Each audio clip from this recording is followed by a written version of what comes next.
Bene, fratelli miei, Dio vi benedica, Amen. benvenuti oggi alla nostra lezione. Siamo arrivati già all'ottava lezione, è una benedizione poter arrivare qua. Tante volte quando si iniziano i progetti si inizia con quella carica, ma l'importanza è poter perseverare, continuare. La idea di questo anno è il poter cercare questi mezzi con cui poter andare a approfondire lo studio della parola di Dio è sempre molto utile, di molta benedizione per tutti noi perché ci aiuta nella nostra vita quotidiana a avere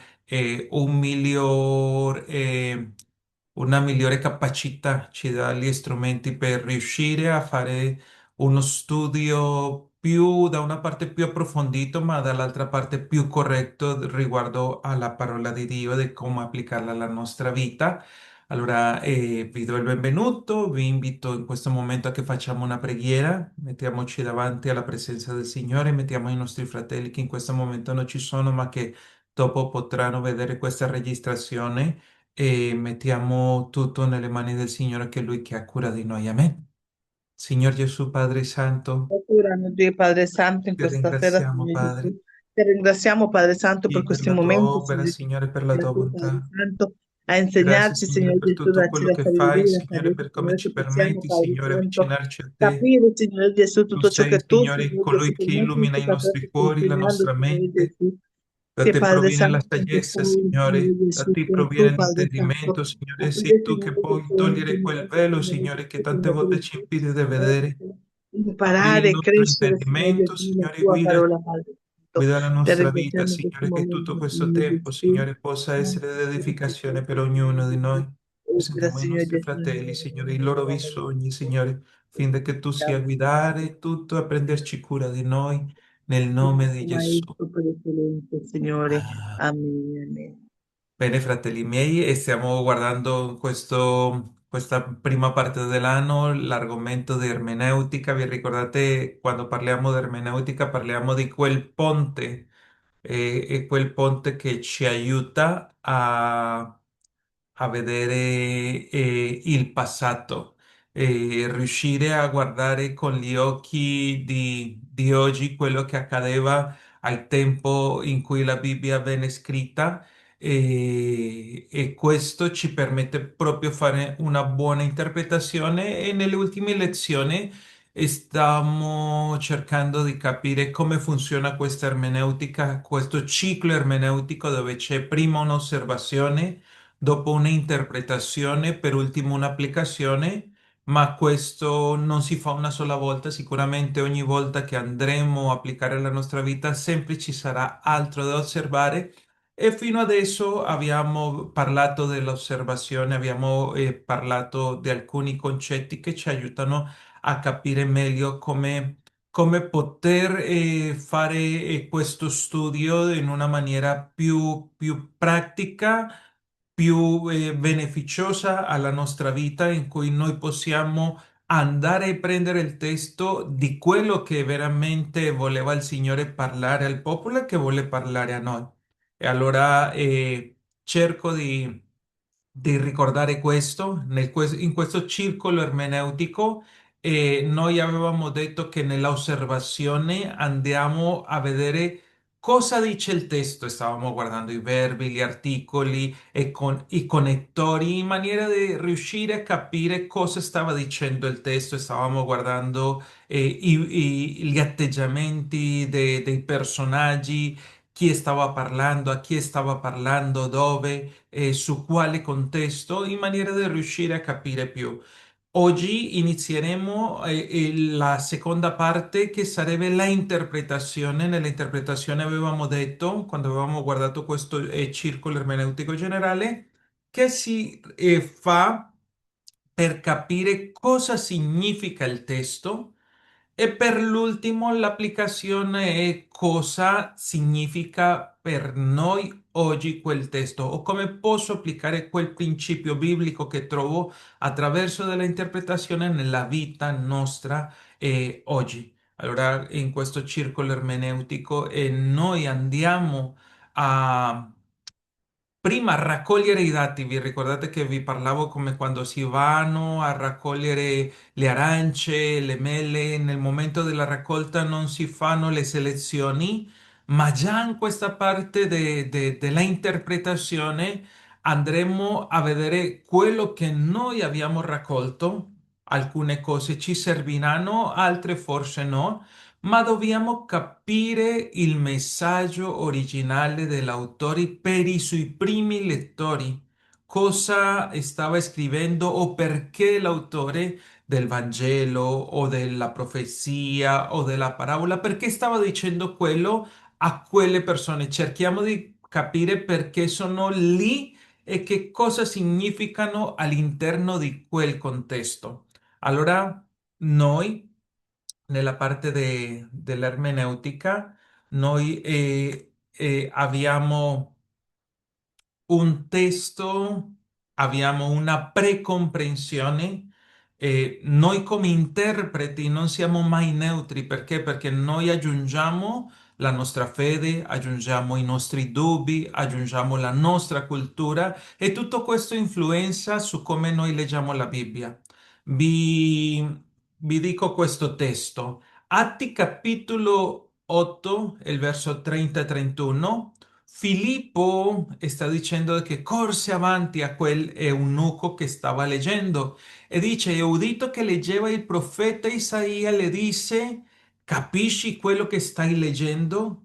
E l'eunuco rispose, come potrei capire se nessuno mi guida? Vorrei prendere questo verso proprio per andare alla parte della interpretazione. Noi potremmo comparare a questo eunuco etiope come qualcuno che riusciva a osservare il testo. Lui lo stava leggendo, ma bisognava di una chiave interpretativa. Aveva il bisogno di un Filippo che svelasse o che interpretasse quello che lui stava osservando e che cosa stava interpretando Filippo su quello che stava leggendo l'eunuco del profeta Isaia. Le stava interpretando l'annuncio di Cristo e per poter dare senso a ciò che si legge, la interpretazione è un atto comunitario, non solo individuale. Per questo è bello tante volte andare in chiesa, ascoltare la predicazione. Dio si usa di tanti strumenti e attraverso di ognuno di loro lui ci parla.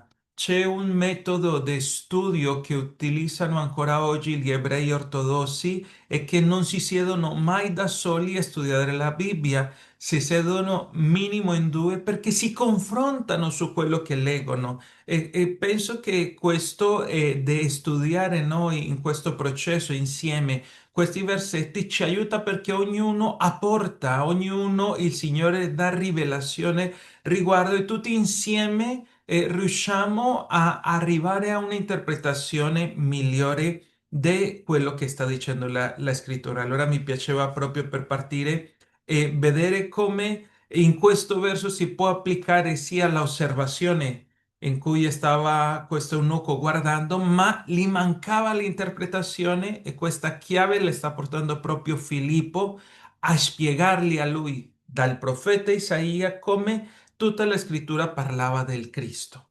Allora andiamo avanti.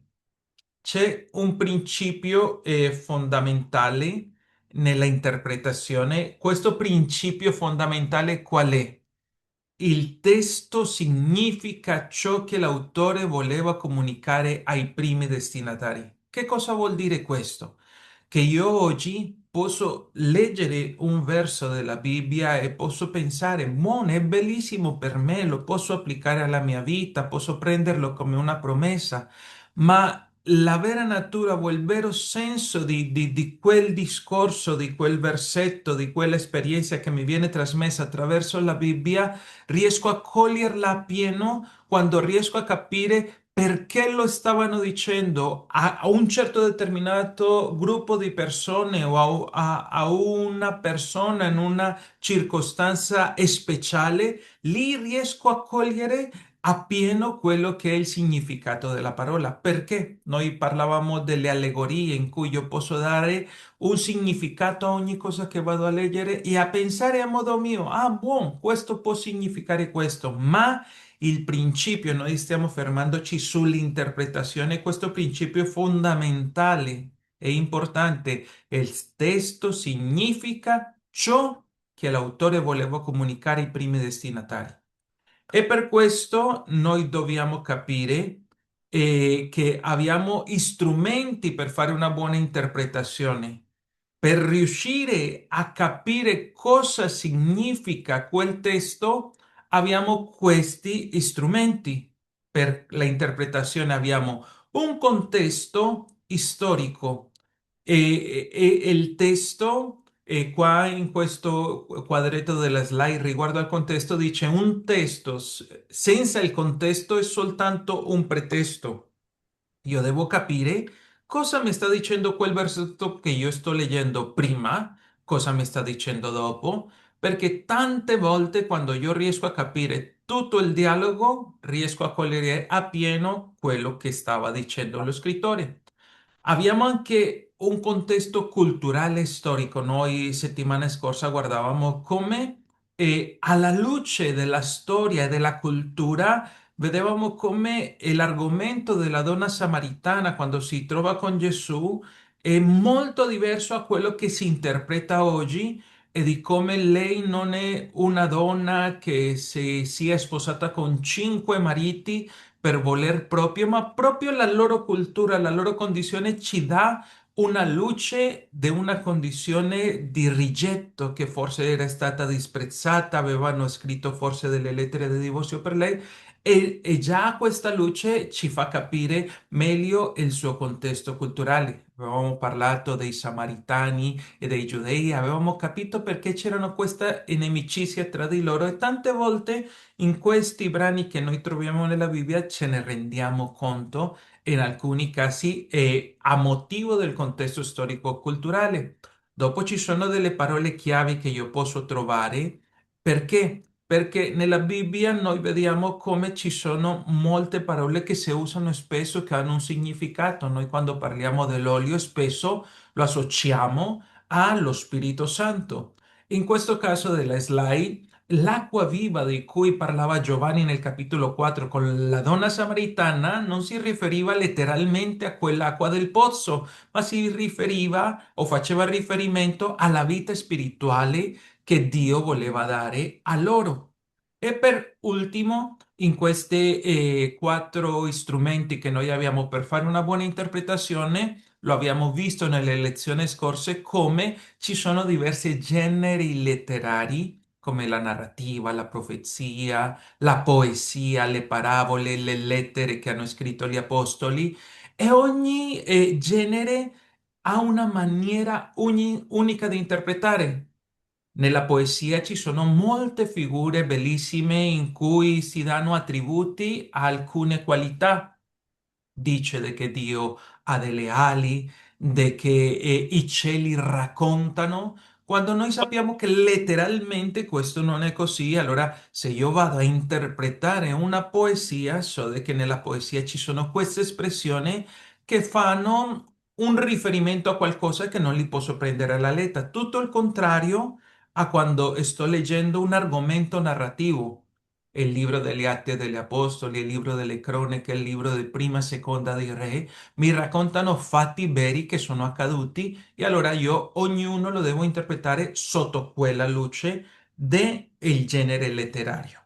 Noi dobbiamo far dialogare il mondo del testo, noi dobbiamo portare il là e l'allora di quel momento, per quello mi piace molto questa immagine che vi facevo vedere. Noi dobbiamo portare il là, quello che stava succedendo là, in quel momento lo dobbiamo portare al qui e ora nostro per riuscire a capirlo.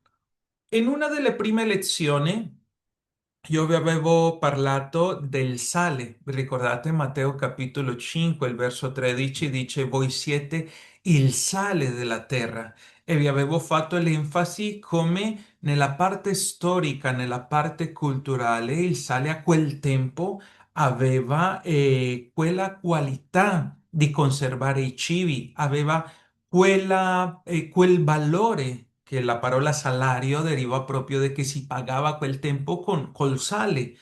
E allora nella interpretazione io devo andare a vedere cosa significa essere sale. Se la Bibbia mi sta dicendo, voi siete il sale della terra, io devo sapere cosa sta a significare in una società come la di oggi, con un contesto che è di indifferenza verso la parola o che non ha attenzione riguardo a questo sale. Voglio sapere cosa significa e se la parola di Dio mi sta parlando di che nell'antichità l'autore stavo prendendo un, un oggetto come il sale che aveva questo valore di conservare, di preservare, di dare gusto, di dare sapore, come applicazione a noi oggi come cristiani, noi sappiamo che il cristiano ha il compito di dare sapore, di preservare la speranza nel mondo attuale. Allora, quando io faccio questo circolo ermeneutico, riesco a capire quello che l'autore intendeva.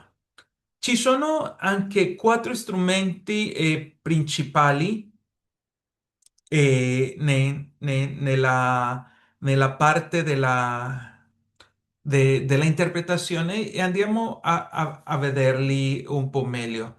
Io devo capire il contesto, è molto, molto importante quando io vada a studiare un brano della scrittura, quando è il tempo andare a leggere il contesto, perché a volte si usano parole nella scrittura che dipendendo del contesto possono variare o possono darle un termine. Noi nella Bibbia troviamo il fuoco. Il fuoco in alcuni casi è servito per distruggere, ma in altri contesti il fuoco stesso è un strumento per purificare, allora non ha quella connotazione negativa e devo sapere questa parola in questo contesto cosa sta a significare.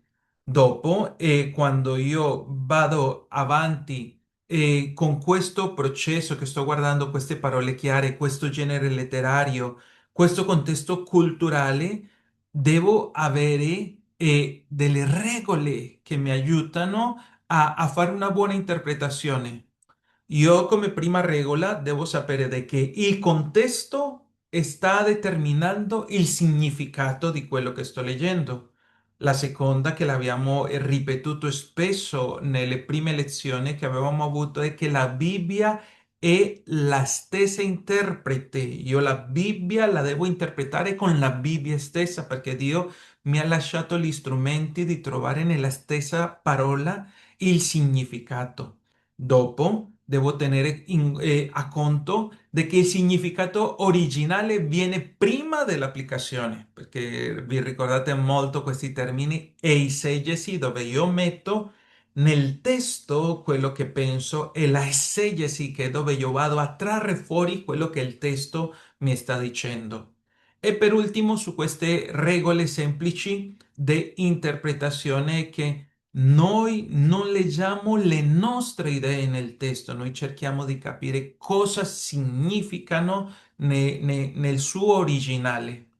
Allora andiamo a fare qualche esercizio perché l'ultima volta ho cercato di spiegarvi la donna samaritana e non vi ho lasciato il tempo di partecipare. Vi invito a aprire i vostri microfoni così se lo facciamo di una maniera dinamica. Andiamo a vedere alcuni dei versi che ho preparato e cercare di capire questo che stiamo appena parlando come teoria, facciamolo in pratica.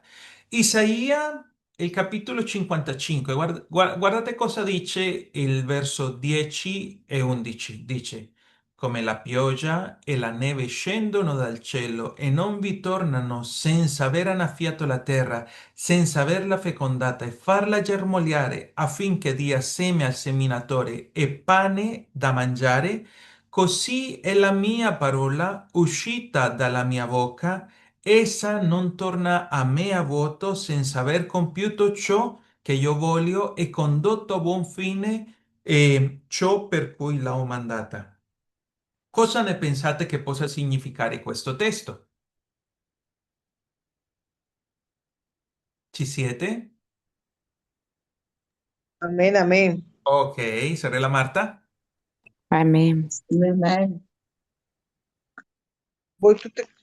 Allora, il versetto 55 che dice voi tutti che siete accettati, No, venite. sto leggendo il verso 10 e 11. O, sì, verso 10 e 11 è quello che ho Come appena la, letto. sì, come la pioggia e la neve scendono, Esatto. no? Sì. Ok. Come la pioggia e la neve scendono dal cielo e non vi ritornano senza aver annaffiato la terra, senza averla fecondata e farla germogliare, affinché dia il seme al seminatore.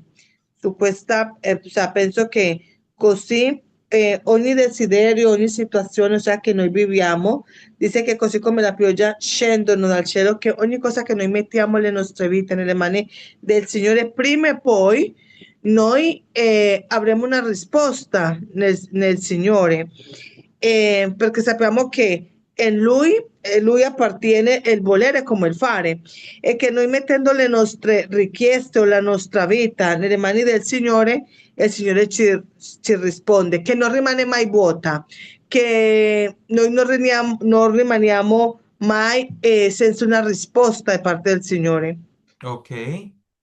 E qualcuno altro vuole partecipare?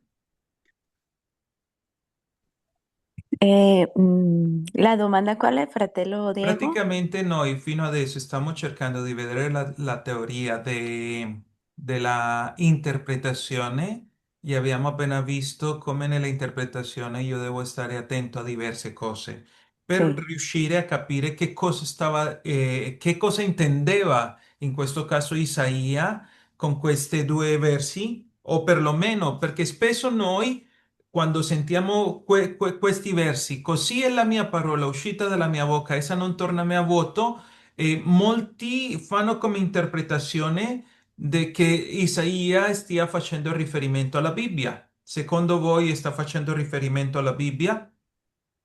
Io penso che sta facendo anche il riferimento, o sea, a noi, o sea, anche a noi, o sea, che la parola del Signore è veritiera e non rimane, o sea, non rimane né vuota e come anche c'è quel versetto che lui non è figlio di uomo per mentire.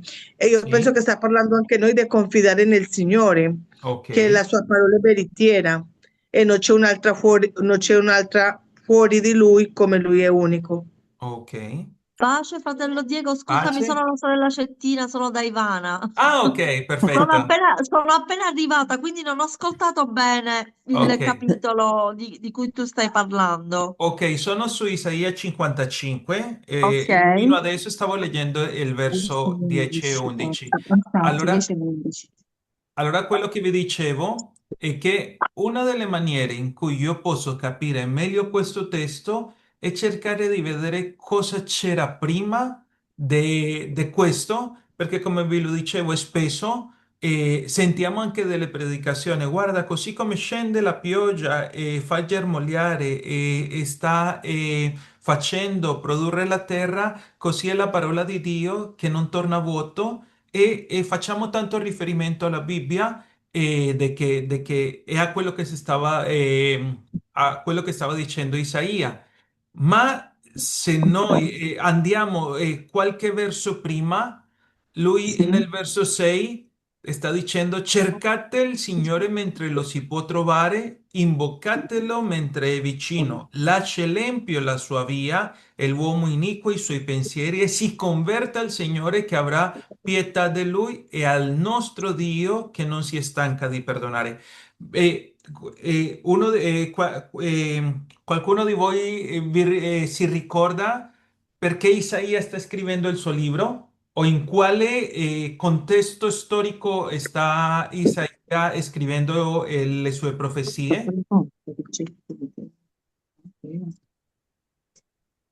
È No, perché è profezia?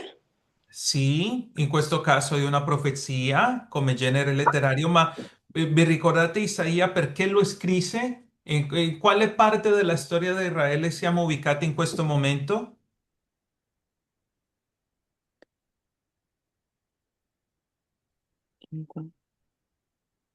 No? No, no, no mi No, Ok, ricordo. fratello Diego, ok, no. ok.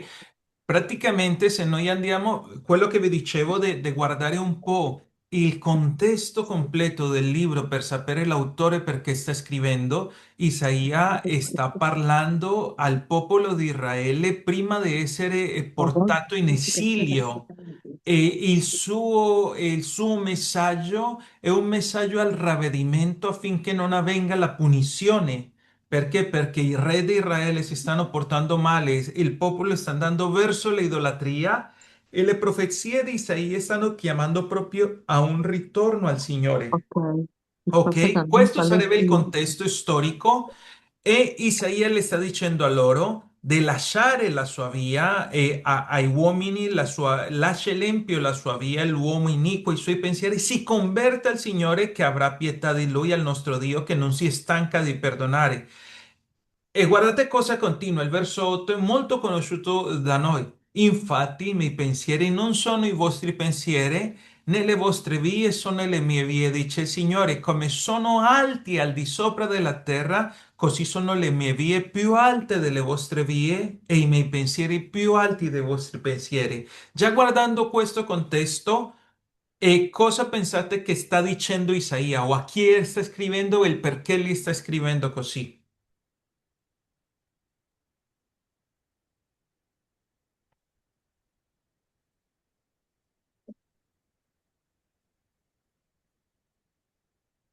Ci siete? Sì, Ok, sì, Sto leggendo, fratello fratello, Diego, sì. Siamo qui, stiamo cercando anche io. di... ok, ok. Ecco. Io Cerco di... penso che sta parlando... A Davide, le promesse a Davide, No, in no? questo caso No. Davide, Il- Isaia, nel contesto storico Isaia è vissuto 400 anni dopo Davide. Ok,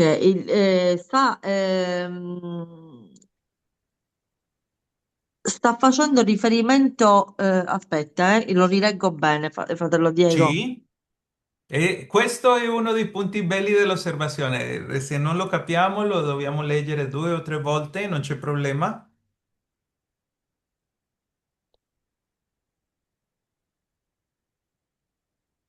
Questo è como por ejemplo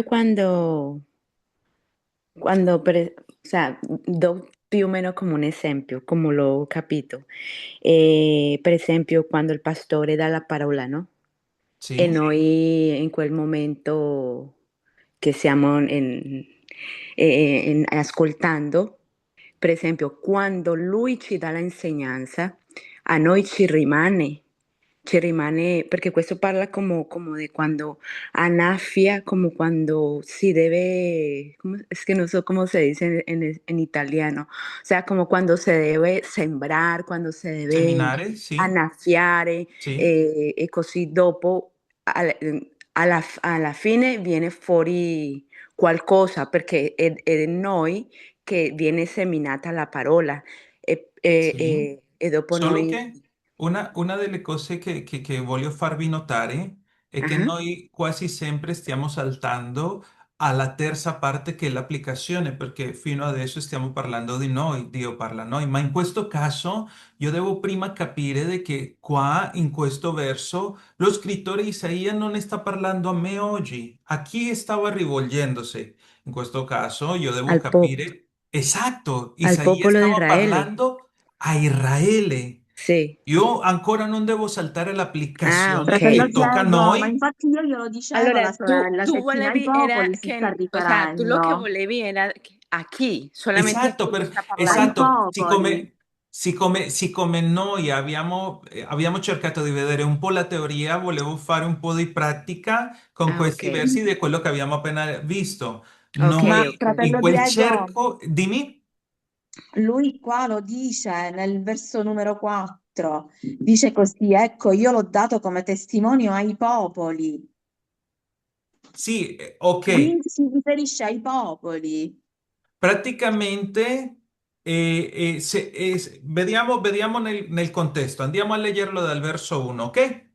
Ok. Dice, o voi tutti che siete assetati, venite alle acque, voi che non avete denaro, venite, comprate e mangiate, venite, comprate senza denaro, senza pagare vino e latte. Qua c'è un messaggio di speranza a coloro che... Noi, vi ricordate che nell'osservazione stavamo vedendo, ci sono persone assetate e si le sta offrendo acqua, ci sono persone che non hanno denaro e si le sta dicendo di che possono comprare senza denaro. Questa è l'osservazione senza pagare. Gli sta Pero, facendo un confronto, un perché. Le ha appena detto, voi potete venire perché vi sto dando questo gratuitamente. E le sta dicendo nel verso secondo, perché spendete il denaro in ciò che non è pane e il frutto delle vostre fatiche in ciò che non sazia? Dio sta benedicendo. Dio sta dando gratuitamente e adesso li sta rimproverando perché quelle benedizioni non le stanno usando nella maniera giusta, ¿ok? Ok. però, Allora, fratello dimmi, Diego, lì sta anche parlandole a chiunque cerca il Signore per spiegare come la differenza entre la divinità del Signore e anche l'umanità. Cioè, di lì anche in quel momento, versetto. di momento io devo capire perché Isaia in alcuni momenti ha delle sue profezie che riguardano a popoli che non sono israeliti. Isaia momenti, ma in questo caso lui si sta rivolgendo al popolo di Israele. Chi è Davide? Ujú, Davide è il re di Israele. Lui ujú, sta dicendo di che vi largirà le grazie stabilite promesse a Davide. Se noi ci ricordiamo bene, fino al tempo di Gesù, i gentili non facevano parte del popolo, d'accordo? Allora, in questo caso si sta parlando, quando parla dell'oro, sta parlando un patto eterno con chi Dio ha fatto il patto? Con Con il Abramo, popolo, sì, con Abramo, con Isacco, con Giacobbe. Allora stiamo vedendo che in questo caso sta voltando al popolo di Israele. ujú. Ecco, io ho dato come testimoni ai popoli, come principi e governatori. Qua, chi ha testimoniato ai popoli? In questo caso sta parlando di Davide. Vediamo se porgete l'orecchio, venitemi, ascoltate voi, vivrete e farò con voi un patto eterno e ve largirò le grazie stabilite promesse a Davide. Che ha fatto Dio con Davide? Attraverso Davide ha mostrato la sua grazia, lo ha mostrato come testimonio ai popoli, come principe e governatore dei popoli. Davide è stato un esempio di come Dio voleva governare. Vi ricordate che di lui si parla di che è un uomo conforme al cuore di Dio? sì, Davide ha cercato di portare al popolo verso Dio, ha stabilito quel culto, ha nominato dei cantori. Allora, qua ci sta parlando testimonianza di chi? Lo sta dicendo il verso precedente, di Davide, che lui è stato un testimone ai popoli come principe e governatore dei popoli, ok? ok, Noi fino adesso stiamo cercando di capire cosa sta dicendo il testo senza aggiungere quello nostro. ok, E allora è Isaia che sta dicendo, chiamerai a nazioni che non conosci e nazioni che non ti conoscono accorreranno a te a motivo del Signore. Questi verbi sono in futuro, perché sono promesse future che noi sappiamo che dopo il popolo gentile è andato a far parte, ma ancora qua no. Ok? ok, E dice, accorreranno a te a motivo del tuo Dio del Santo di Israele perché egli ti avrà glorificato. Ma torna il messaggio al popolo che li stava rimproverando perché aveva tutto da parte del Signore e il popolo si stava allontanando. Per quello è bello capire il contesto in cui Isaia lo sta scrivendo. Un popolo che aveva le benedizioni di Dio, aveva la terra promessa e si stava allontanando verso altre divinità, stava andando nella idolatria, ognuno dei suoi re non stava facendo come Davide, perché uno dei riferimenti che noi troviamo nel libro dei re della cronaca, se aveva fatto bene, dice, ha fatto bene conforme a mio servo Davide, o no, ha fatto male come Geroboamo, ok? Questo è un po' di Ok, contesto storico, ma in questo caso sta chiamando al popolo a cosa? A un ravvedimento. Dice, lasci l'empio la sua via e l'uomo iniquo i suoi pensieri si converta. Convertirsi che cosa vuol dire? Ravvedersi, tornare indietro. Si converta a chi? Al Signore al che avrà di Signore. lui pietà, al nostro Dio che non si stanca di perdonare. Qua, con questo verso 8 che sta dicendo, infatti i miei pensieri non sono i vostri pensieri nelle vostre vie, sono le mie vie. Quali erano fino adesso le vie del popolo di Israele?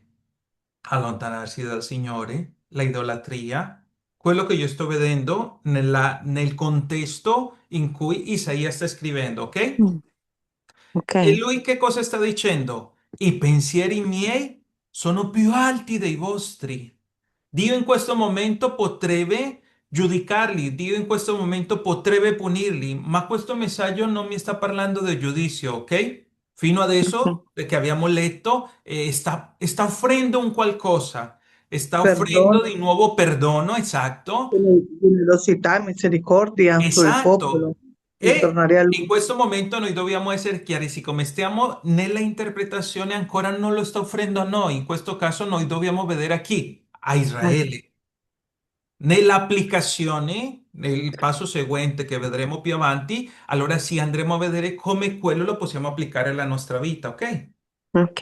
Ma per quello conviene sempre vedere cosa sta dicendo il testo E aquí. così com'è e noi dobbiamo vedere, ah, lo sta dicendo a chi? A Israele. In quale contesto? Ah, stanno lontani dal Signore. Cosa sta dicendo il Signore? Che vuole che il popolo torni a Lui. Le sta punendo? No, le sta dicendo, guardate de che anche se i vostri pensieri sono così malvagi, i pensieri di Dio sono più alti. E Dio, allora arriviamo a questo che è come una metafora, Dio attraverso di un qualcosa che loro possono vedere ogni giorno, sta facendo come la sua parola, le sue promesse possono avvenire e fare un frutto in loro. Loro vedevano la pioggia ogni giorno, in ogni stagione, vedevano la neve, vero? Allora li fa questo confronto. Voi vedete la pioggia che scende, vedete la neve che scende, quella Sí. annaffia il terreno, voi non vedete mai che la pioggia torna in cielo, no? Ujú, no. Bagna il terreno, lo annaffia e fa produrre frutto. E allora fa questo confronto, una parola che noi stavamo guardando nell'osservazione, così come quello che ha appena detto, così come la pioggia, così come la neve dice, così è della mia parola uscita dalla mia bocca, che sta uscendo da parte del Signore. Un messaggio di speranza, un messaggio di ravvedimento, un messaggio perché il popolo si converta. Allora, che cosa si sta aspettando Dio di questo messaggio? Di che non torni a vuoto, dice, essa non tornerà mai a vuoto senza aver compiuto ciò per cui io voglio e condotto a buon fine quello per cui l'ho mandata.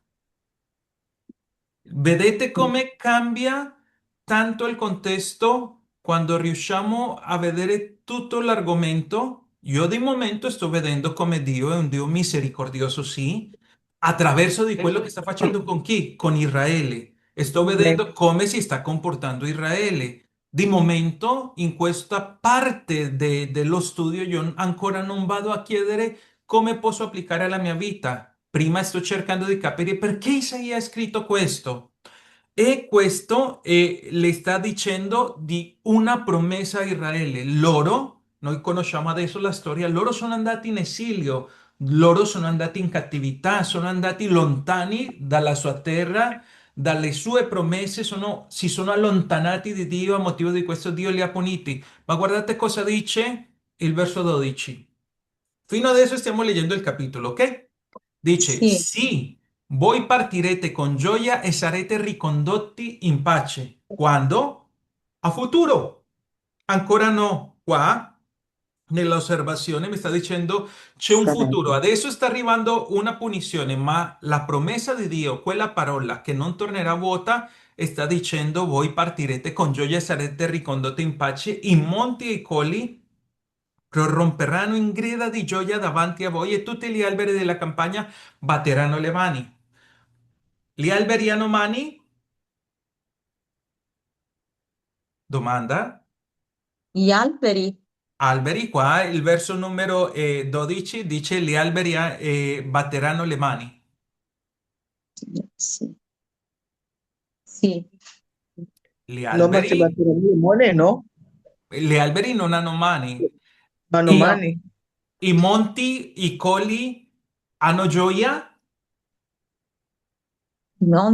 allora i Dove monti anche? colli non hanno gioia, però Esatto. Da quel punto di vista io so che Isaia qua sta usando una figura poetica, perché sì, infatti. letteralmente i No, colli e i monti non è che saltino, no, gli alberi non è che battano le mani. Io devo no. capire che qua Isaia non lo posso prendere letteralmente questo, ma sta facendo riferimento a un qualcosa di gioia. Io come mi Sì, comporto? Quando ricevo una buona notizia, mi metto allegro, dice prorompo in sì, grida di gioia, batto le mani e sta facendo questa figura poetica di cosa? Di quando il popolo tornerà. Perché siccome la promessa di Dio è che se voi vi ravvedete, io farò in voi produrre un frutto che porte pace, allora questa promessa che continua Isaia sta dicendo, guardate che un giorno in voi, che adesso state per andare in esilio, ci è come che, saranno, fratello dimmi, Diego, è sì, come che in questo c'è tipo come una promessa che un giorno, quello che noi non possiamo capire magari oggi, saremo stupiti che un domani lo riusciremo a vedere cose che oggi magari non possiamo vedere. Non so se mi que- spiego. sì, solo che quella parte io fino adesso non dovrei ancora toccarla, perché già quella sarebbe un'applicazione alla mia vita. Io Ok. devo di avere la disciplina, così come abbiamo fatto con l'osservazione, di non Sì. saltare subito alle conclusioni, ma in questa Ok. parte io devo cercare di capire che cosa sta dicendo l'autore. Sì, Isaia non mi sta scrivendo a me oggi, Isaia stava scrivendo a un popolo che stava sì. attraversando una circostanza. E questo che con la pratica io voglio farvi capire con questi esercizi e riuscire a capire Quindi un de messaggio che di speranza. è un messaggio di speranza, sì, solo che in questo momento è un messaggio di speranza a Israele. Perché lo stava dicendo? E cosa sta portando questo messaggio a Israele? È quello che io devo cercare di andare a indagare, a studiare nel testo. Ho raccolto tutta questa informazione per ultimo, ma non ancora oggi, perché stiamo appena entrando nella interpretazione. Per ultimo, io vado a vedere come quella parola, quel principio biblico si può applicare nella mia vita. Ma lo sbaglio che noi facciamo spesso quando studiamo la parola è che subito vogliamo darle un significato per noi oggi. E io posso prendere il testo di che la parola di Dio mi può benedire in ogni tempo perché Lui me la sta dando. Può essere un significato, un principio fondamentale quando lo confronto con con le altre versetti della Bibbia. Forse sì, ma non ne sto cogliendo appieno quello che Isaia sta scrivendo qua in questo capitolo. È quello che cerco di farvi Mm. Sì, spiegare, di capire, ok? sì, Volete che sì, sì, facciamo un altro Sì, un esempio? altro. sì. Ok, andiamo a Proverbi, capitolo 8 e di momento leggiamo, partiamo perché noi tante volte nello studio partiamo da un verso e dopo cerchiamo di capire Sì, chi lo sta dicendo, a chi lo sta dicendo e il perché, ok?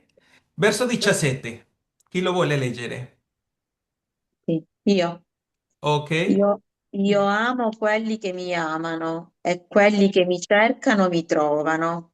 Ok, fino adesso me ne sono reso conto di che avevo qua i versetti e non ve li stavo condividendo. Scusatemi, ero tutto concentrato qua a spostare le Sì. lettere. No, ma noi Ok, abbiamo la nostra Bibbia davanti, lei perfetto, cammina sempre con noi, quindi meglio così. Allora, chi io è che amo sta quelli che mi amando? amano. Ok, chi sta amando qua?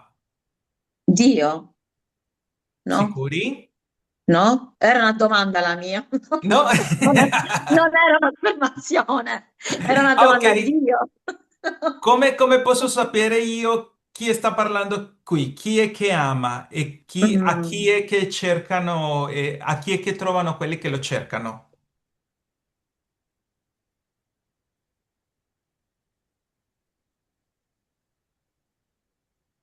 Vi do una io mano?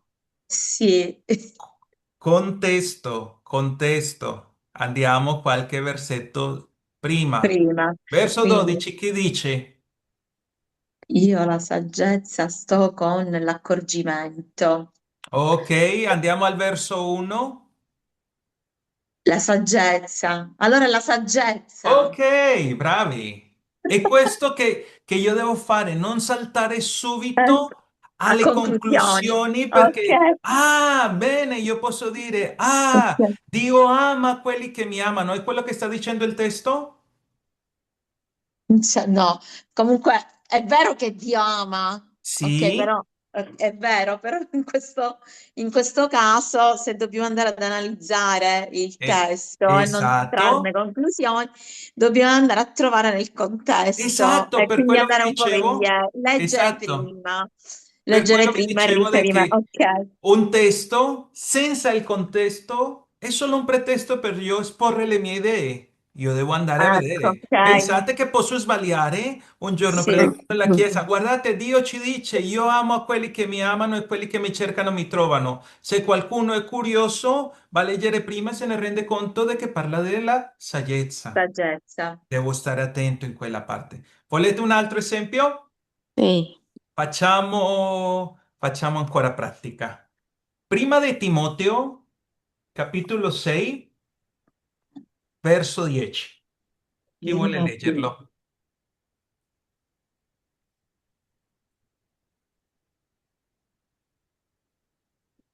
Ma di Timoteo, lo devo trovare.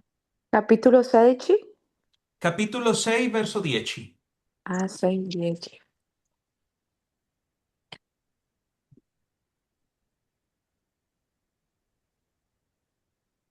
Infatti, l'amore del denaro è radice di ogni specie di mali e alcuni che vi si sono dati si sono sviati dalla fede e si sono procurati molti dolori.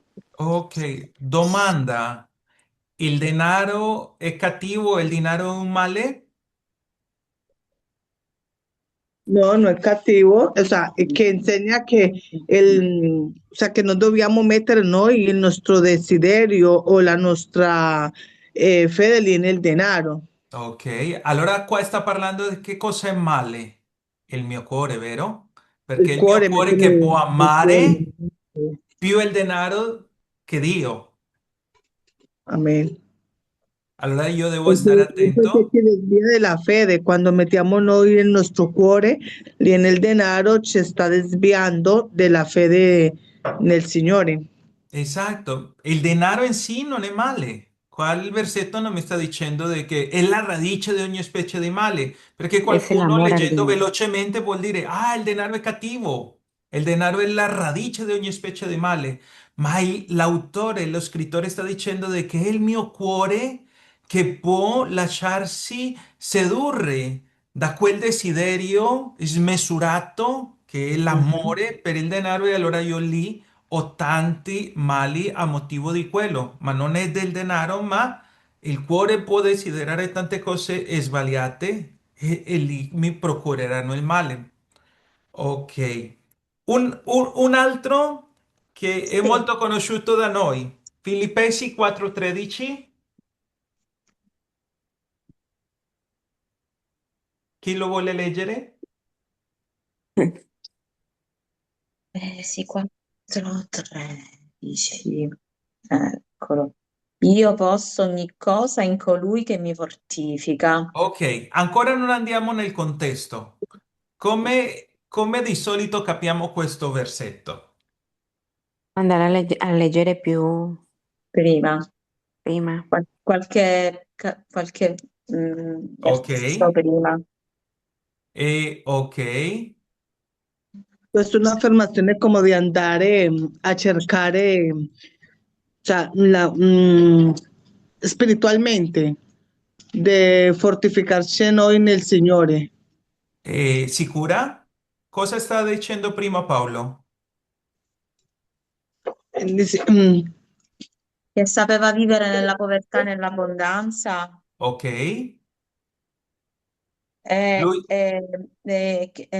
che in qualsiasi occasione bisogna a- eh, accontentarci, stare accontentarsi di quello che ecco, abbiamo. Ed ecco, è questa, nell'accontentarsi in quello che si questa, ha che si esatto. vive Se- ci si sente forti. accontentarsi dell'abbondanza e anche della povertà Esatto, o se anche la io malattia e la se io vado nei crisi. versetti, se io prendo isolato il verso 13 di che io posso ogni cosa, tanti lo abbiamo come promessa e io posso ogni cosa, vado Come all'università, vado a forza, come studiare. sicurezza, Esatto, sì, come incoraggiamento, il versetto di incoraggiamento. incoraggiamento, Paolo sta ma dicendo invece questo, Paolo, come avete ben detto, lui sta dicendo io mi posso accontentare quando ho e E quando quando non no, ho, no.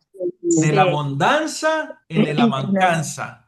sì, Il contesto mi sta dicendo de che lui può ogni cosa perché il Signore lo fortalece sia quando ha e quando che non quando ha. non ha, Sopportare ogni prova nel Signore. Esatto. sì, Allora, vedete come cambia tante volte l'enfasi della interpretazione guardando il contesto? sì. Questa è bellissima, questa. Quando Facciamo si capisce. un'ultima, Sì, Atti capitolo 16, verso 31.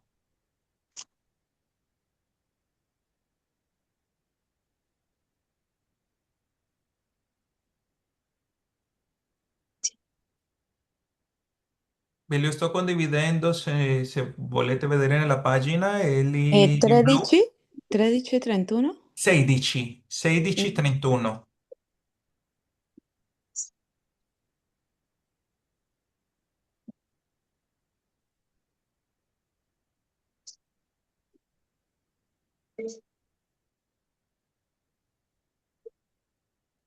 io l'ho Ed trovato, ma volete leggere ed voi? essi risposero, credi nel Signore Gesù e sarai salvato tu e la tua famiglia. Ok. ¿Vi ricordate chi lo sta dicendo? Cosa credo? Pablo, Ah, Sì, giusto. A chi? al se lo sta carceriere, dicendo al carceriere. sì, al Giusto, al carceriere. cancelliere. ¿E perché lo sta dicendo? Ehm,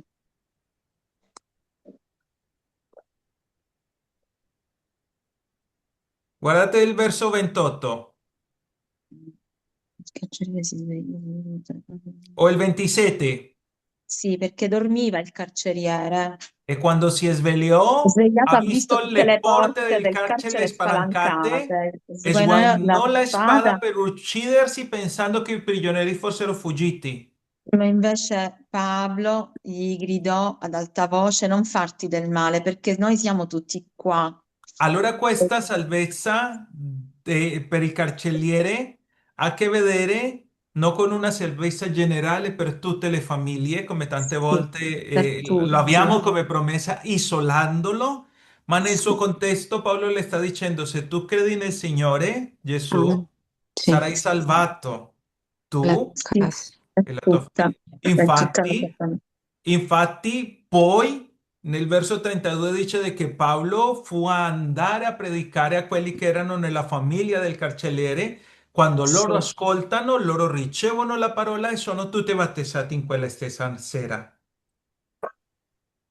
Vi, vi, vi ho fatto questi versi. Sarebbe bello prenderci più tempo dopo. Oggi è appena una introduzione, ma cercate un po' a cogliere quello che ci aiuta a capire la interpretazione Mhm. e non saltare subito alle nostre conclusioni, ma cercare il principio. Adesso cerco qua di nuovo le slide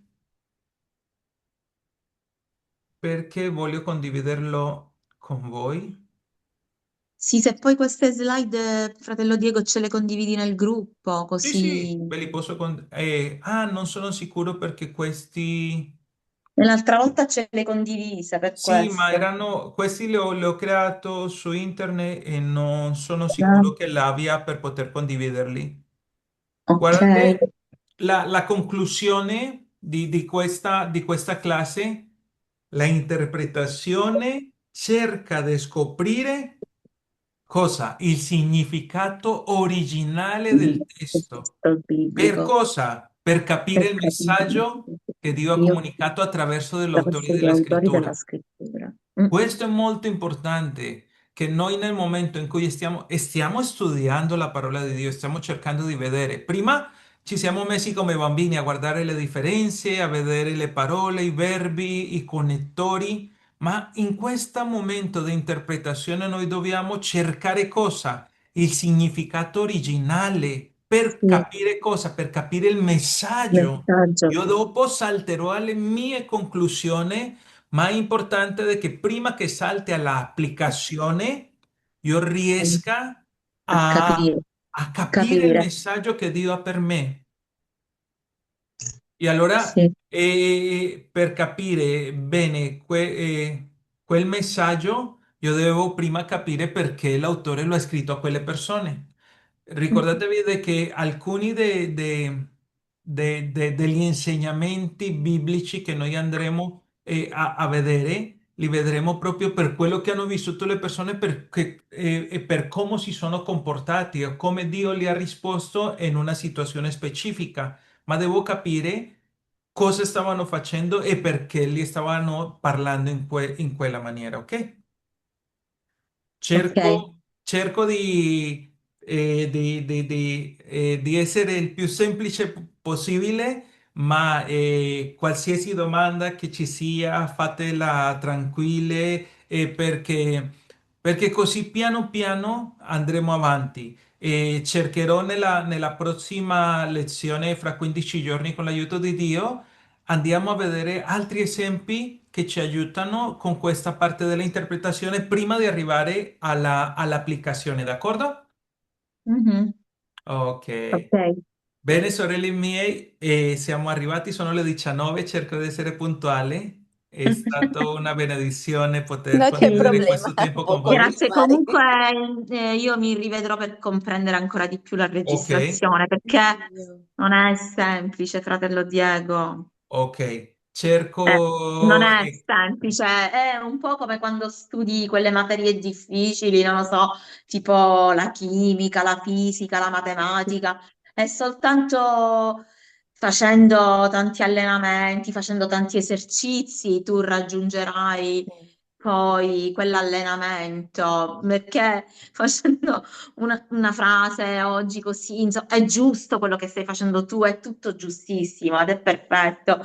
È che ci vorrebbe più tempo, ma non tutte le Sì, cose possono essere, come si no, dice, ma combinate, E perché questa piano è chiaramente stata piano. abbiamo tutti bella. impegni ed è Sì. Questa è difficile. stata bella questo esercizio di oggi perché Sì. È vero, sorella Marta, prende è vero. così diversi esempi dei versetti e si impara perché siamo lì con il confronto lì, è bello così perché si impara di più e Sì, possiamo Perché condividere tutti infatti. insieme. cercherò Come oggi è quello, stato cercherò bello. di fare una piccola introduzione in cui andiamo a vedere la teoria e dedichiamo più tempo alla pratica, Alla d'accordo? pratica, sì. Infatti, Bene, sì, grazie sì. mille, Grazie, fratello buon Grazie a te, Diego. proseguimento fratello Diego. di Pace, Dio vi settimana Grazie benedica fratello e Dio vi Diego. tutti. benedica. Buona Dio, Bene, serata. amore, Dio vi Dio vi grazie benedica. mille. benedica. Amen. Pace, Pace a tutti. Pace. pace.